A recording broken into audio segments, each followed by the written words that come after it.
What the heck? I thought it'd be a normal meal, but suddenly my vision started getting fuzzy. My stomach was in knots. I broke into a cold sweat, and I crumpled to the ground. My husband just sat there, no reaction. The last image I had was his smirk. Why? Why is he smiling like that? Did he?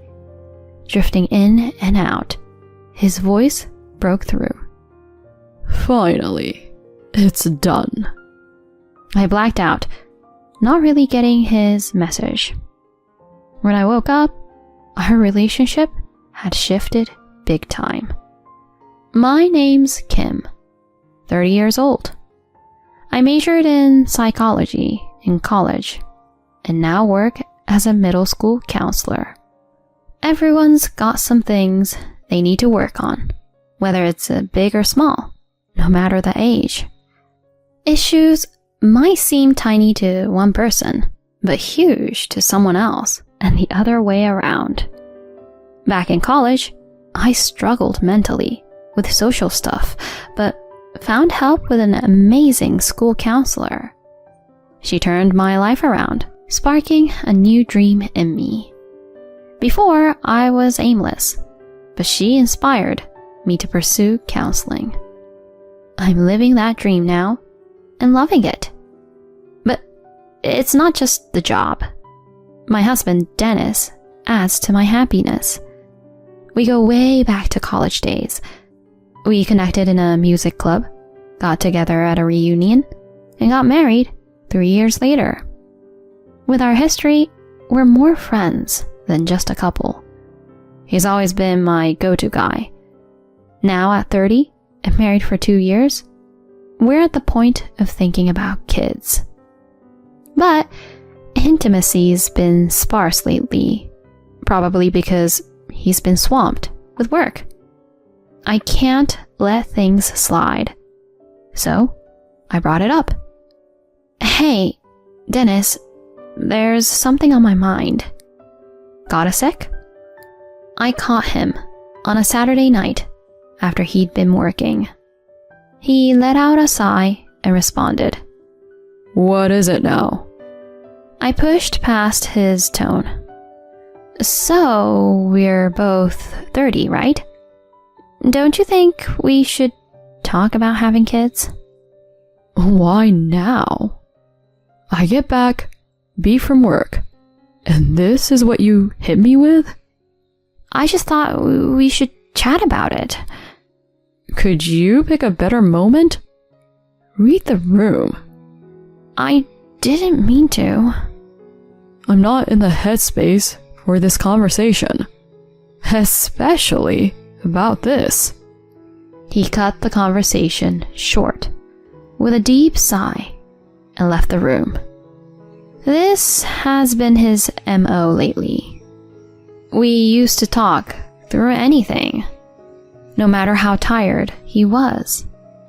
But now, he's ducking these talks. I've noticed a shift in him over recent months. Maybe his work, taking up our together time, is the culprit.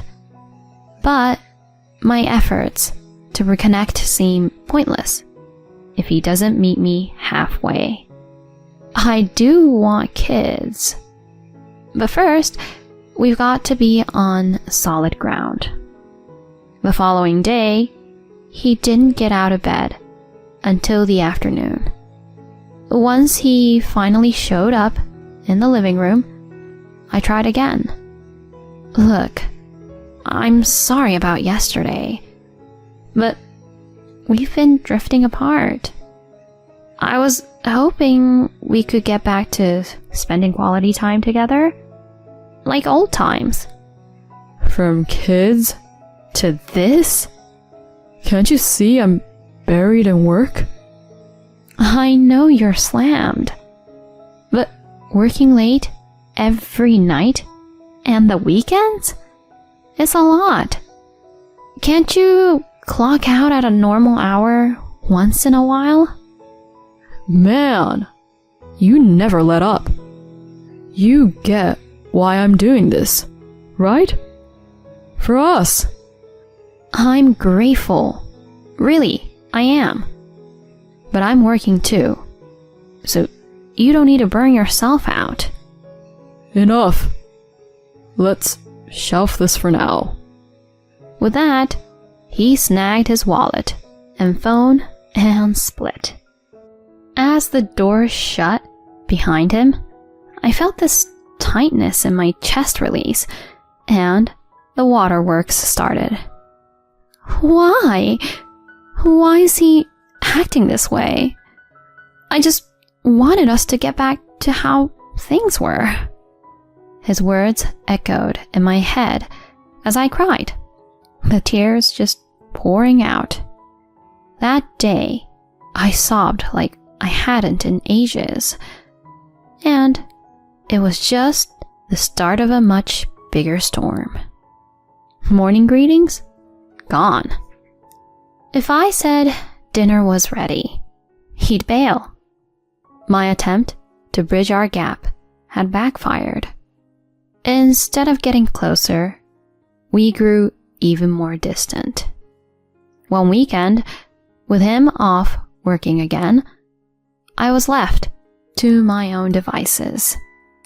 I opted for a house cleanup. I tackled the living room, our bedroom, and then his room, which was a mess. As I cleaned up his junk, I spotted a weirdly colored receipt under his dresser. What's this? A receipt? It was greenish, and from a swanky French place I'd been raving about. I remembered that unique tinted receipt because someone posted about their dinner there online. Why did he have this? He never took me. The order was clearly for 2, maybe 3. I was sure he knew I wanted to have dinner there. Why keep it from me? A sinking feeling set in. Digging deeper, his trash yielded more 2-person dining receipts. He'd been eating out often, and clearly with someone he didn't want me to know about. The dates matched his late nights at work. Had he been lying? Maybe he was seeing someone and just using work as a cover. My head swirled with doubts and my heart felt heavy. I had to ask him. When he got in around 11 that night, I jumped right in. Are you seeing someone? His eyes went wide, but he quickly laughed it off, saying, Seriously? You think I'm cheating? That's way out there. Then, explain these receipts. They're all for 2. Who did you go out with? Just a work buddy. I pick up the tab because they're junior to me. Really? Why would I lie? Cheat on you? Come on. I hope that's true. His reaction felt off. Typically, he'd be upset, but now he just gave a forced grin. He was up to something. So, I kept tabs on him. But he was on his toes, not slipping once. In fact, he flipped the script, acting super sweet, like in our early days. Kim, how about dinner tonight? I'll be home early, and let's hang out Saturday. Remember that cake you love? Got one for dessert tonight. It was like night and day from before. But his sudden niceness was definitely because I'd called him out. He was hiding an affair. Catching him in the act, though, was proving tough. While I was mulling over my next move, he threw a curveball. Our anniversary's Saturday, right?